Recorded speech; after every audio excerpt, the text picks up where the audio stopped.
रेखा गुप्ता ने एक स्कूल कार्यक्रम में बच्चों से संवाद करते हुए यमुना नदी के गंदे होने पर चिंता व्यक्त की।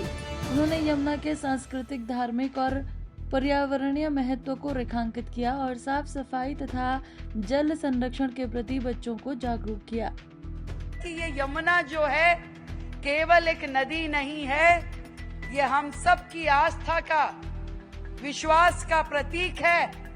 और कितना सम्मान हमारे मन में, हमारे मस्तिष्क में, हमारे वेदों में माँ यमुना का है।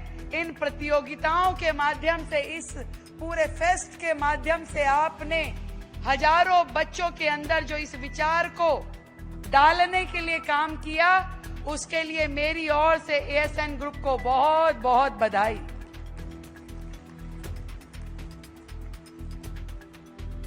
मैं सच बताऊं, आज यहां इस कार्यक्रम में बहुत सारी मां उपस्थित है।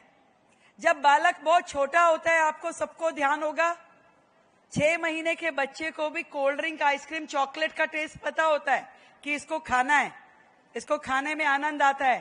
पर यही आप जब उसको दलिया, दाल, दूध देते हो तो वो फुर्र करके उड़ा देता है। सबको याद है जब ये छोटे छोटे थे तो ऐसे ही होता था। पर फिर भी तरीका निकाल लेती थी कि कैसे उसको हेल्दी डाइट दी जाए बच्चे को, कैसे उसको दाल का पानी पिलाना है, किस चीज में मिलाकर के क्या खिलाना है। बच्चे थोड़े और बड़े हो गए, उन्होंने ना खाने के सैकड़ों तरीके निकाले, तो आपने उनको खिलाने के 101 तरीके निकाल लिए। कैसे मैदा के पास्ता को आपने हेल्दी डाइट में बदल करके मिलेट के पास्ता में तब्दील कर दिया। कैसे आपने सिंपल पराठा को वेजिटेबल पराठा कर दिया। कुल मिला के ध्येय ये था कि भी बच्चे के अंदर हेल्दी डाइट कैसे जाए। और आज वही जुर्रत समाज को है कि हमारी इस युवा पीढ़ी के अंदर समाज के प्रति सोच को कैसे हम उसके अंदर डालें।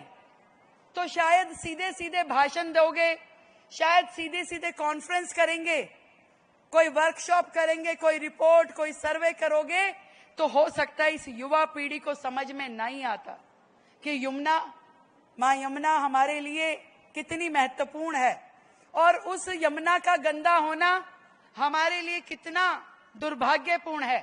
पर जब आपने स्पोर्ट्स के माध्यम से, जब आपने कल्चरल फेस्ट के माध्यम से, जब आपने बैले के माध्यम से, नाटक के माध्यम से, कविता के माध्यम से, स्लोगन के माध्यम से, गेम्स के माध्यम से उस बच्चे को ये समझाने का प्रयास किया कि माँ यमुना को साफ करना हमारे लिए कितना जरूरी है और इसका गंदा रहना हम सब के लिए, प्रत्येक दिल्ली वासी के लिए दर्दनाक है। तो आज छोटे से छोटा बच्चा भी समझने लगा है कि ये यमुना जी की सफाई में मेरा भी योगदान होना चाहिए, उसको भी समझ में आने लगी है। और वैसे ही ये जनरेशन बड़ी स्मार्ट है।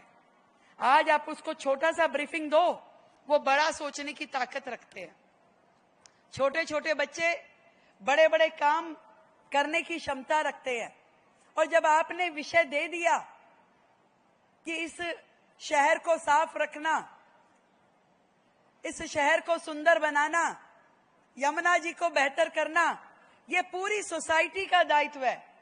मुझे हमेशा नरेंद्र मोदी जी की, हमारे देश के प्रधानमंत्री जी की वो बात याद आती है।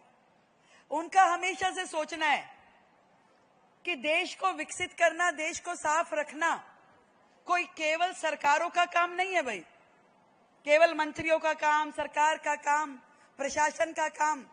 वो अपनी ड्यूटी करेंगे जो उनकी जिम्मेवारी है। पर हम सब 140 करोड़ लोग, देश की जनता, मातृभूमि के हम बच्चे, हम क्या करने वाले हैं? हमें भी तो कुछ करना है। हम क्या कर सकते हैं?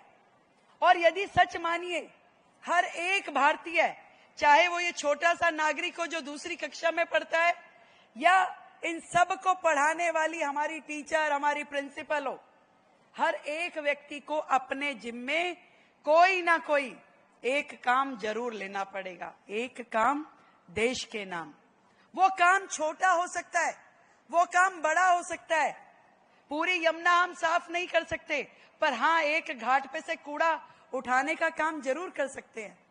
पूरा शहर हम सुंदर नहीं बना सकते, पर मेरे स्कूल के आसपास का जो एरिया है, मेरी गली के बाहर का जो पार्क है, वहां पे 4 पौधे लगाने का काम तो हम कर ही सकते हैं।